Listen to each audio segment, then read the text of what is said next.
आइए बच्चों, अब आगे पढ़ते हैं अगला भाग इसी पाठ का। इस तरह कम खाकर भी मैं कमज़ोर नहीं, ताकतवर ही था। अब यहाँ पर लेखक रविंद्रनाथ टैगोर जी कह रहे हैं कि वह नौकर के द्वारा कम खाना दिए जाने पर भी कमज़ोर नहीं हुए, शक्तिशाली ही रहे, ताकतवर ही रहे। वह कभी बीमार भी नहीं पड़ते। पेट दर्द किसे कहते हैं यह मैं नहीं जानता था, यानी उन्हें कभी भी पेट दर्द नहीं हुआ। कभी स्कूल जाने का मन ना करता, तभी पेट दर्द के बहाने किया करता था। तो देखो बच्चे किस प्रकार सभी एक जैसे होते हैं। तो रविंद्रनाथ ठाकुर जी भी ऐसा करते थे, जब उन्हें स्कूल जाने का मन नहीं करता तो वो पेट दर्द का बहाना बनाते थे। इससे मेरी माँ परेशान नहीं होती थी, मुस्कुरा कर कहती थी, अच्छा ठीक है स्कूल मत जाओ। नौकर मुझे रामायण की कहानियाँ भी सुनाया करते थे। इन कहानियों के आधार पर हमें बांधा भी करते थे। बांधा करते थे मतलब कहीं भी रोक कर बैठा दिया जाता था कि बाहर नहीं जाना, इस प्रकार से।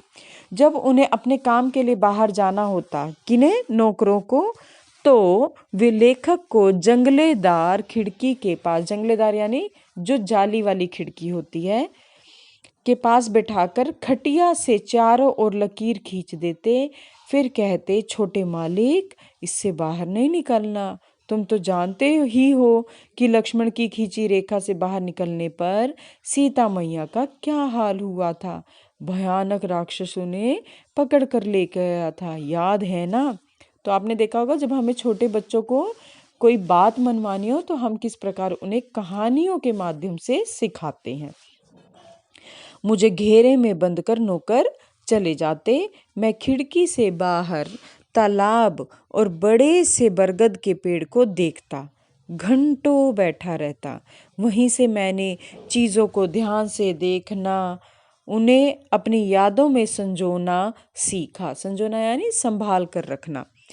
थोड़ा बड़ा होने पर मुझे नौकरों की देखभाल से अलग कर दिया गया। फिर अपने भाई बहनों से मिलने जुलने के मौके मिलने लगे। तो इस प्रकार आपने देखा काफ़ी समय तक वो नौकरों की देखभाल में रहे, उनसे कहानियाँ सुनते, उनसे नई नई बातें सीखते। और जब वो काफ़ी थोड़े बड़े हो गए कि अब उन्हें नौकरों की देखभाल की आवश्यकता नहीं रही, तो अब वे अपने भाई बहनों से मिलते जुलते और उनसे कुछ सीखने का प्रयास करते।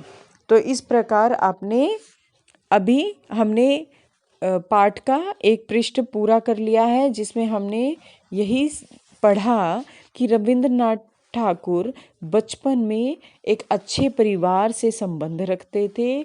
नौकरों के मध्य उनका पालन पोषण हुआ, नौकरों के द्वारा ही। और वे स्कूल यदि नहीं जाना होता तो ही केवल पेट दर्द का बहाना करते थे, अन्यथा वे अपने शरीर से काफ़ी हृष्ट पुष्ट थे, यानी ताकतवर थे, वे कभी बीमार नहीं पड़ते थे। धन्यवाद।